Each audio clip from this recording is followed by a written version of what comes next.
ഇറാനും അമേരിക്കയും ഇസ്രയേലും തമ്മിലുള്ള യുദ്ധം ഇപ്പോൾ പുതിയൊരു തലത്തിലേക്ക് കടക്കുകയാണ്. ലോകമെമ്പാടുമുള്ള മുസ്ലിങ്ങളോട് തെരുവിലിറങ്ങാൻ ആഹ്വാനം ചെയ്ത് ഇറാഖിലെ പരമോന്നത ഷിയ പുരോഹിതൻ ആയത്തുള്ള അലി അൽ സിസ്താനി ഫത്വ പുറപ്പെടുവിച്ചിരിക്കുന്നു.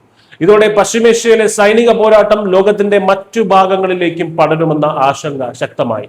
അമേരിക്കൻ ഇസ്രയേൽ ആക്രമണങ്ങൾ നേരിടുന്ന ഇറാനെ പിന്തുണയ്ക്കുക എന്നത് ഒരു കൂട്ടായ കടമയാണ് എന്നാണ് അലി അൽ സിസ്താനിയുടെ പ്രഖ്യാപനം.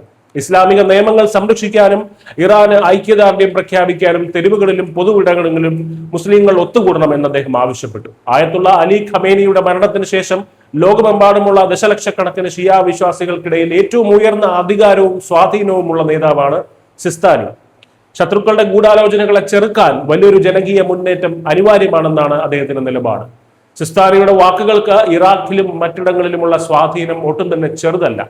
2014 IS തീവ്രവാദികൾക്കെതിരെ പോരാടാൻ അദ്ദേഹം നൽകിയ സമാനമായ ഒരു ആഹ്വാനമാണ് ലക്ഷക്കണക്കിന് യുവാക്കളെ അണിനിരത്തി പോപ്പുലർ മൊബിലൈസേഷൻ ഫോഴ്സ് എന്ന സായുധ സംഘത്തിന്റെ രൂപീകരണത്തിലേക്ക് നയിച്ചത്. ഇറാനിലെ പരമോന്നത നേതാവിന് സർവാധികാരം നൽകുന്ന ഭരണ സംവിധാനത്തോട് കാലങ്ങളായി കടുത്ത വിയോജിപ്പുള്ള വ്യക്തിയാണ് സിസ്താനി. എന്നിട്ടും പുറത്തു നിന്നുള്ള ഈ ആക്രമണ സമയത്ത് അഭിപ്രായ വ്യത്യാസങ്ങൾ മാറ്റിവെച്ച് ഇറാന് പൂർണ്ണ പിന്തുണ നൽകാനുള്ള അദ്ദേഹത്തിന്റെ തീരുമാനം ഷിയ വിഭാഗങ്ങൾക്കിടയിലുള്ള ശക്തമായ ഐക്യമാണ് കാണിക്കുന്നത്. കഴിഞ്ഞ 10 ദിവസമായി പശ്ചിമേഷ്യ കടുത്ത യുദ്ധത്തിന്റെ പിടിയിലാണ്. ഫെബ്രുവരി 28-ന് ഇസ്രയേലും അമേരിക്കയും ചേർന്ന് ഇറാനിൽ നടത്തിയ ആക്രമണത്തിലും ഇറാന്റെ പരമോന്നത നേതാവ് അലി ഖമേനിയുടെ മരണത്തിലുമാണ് ഇതിന്റെ തുടക്കം. ഇതിന് തിരിച്ചടിയായി ഇസ്രയേലിലേക്കും അമേരിക്കൻ സൈനിക താവളങ്ങളുടെ ഗൾഫ് രാജ്യങ്ങളിലേക്കും ഇറാൻ ഡ്രോൺ ആക്രമണങ്ങൾ നടത്തിയിരുന്നു. അമേരിക്കൻ ആയുധങ്ങൾ ഉപയോഗിച്ച് ഈ യുദ്ധം ഇനിയും ആഴ്ചകളോളം നീളാമെന്ന് പ്രസിഡന്റ് ഡൊണാൾഡ് ട്രംപ് വ്യക്തമാക്കിയിട്ടുണ്ട്. ഇതിനിടെ ഇസ്രയേൽ അവരുടെ ആക്രമണം ലബനനിലെ ഹിസ്ബുള്ളയ്ക്ക് നേരെയും വ്യാപിപ്പിച്ചു.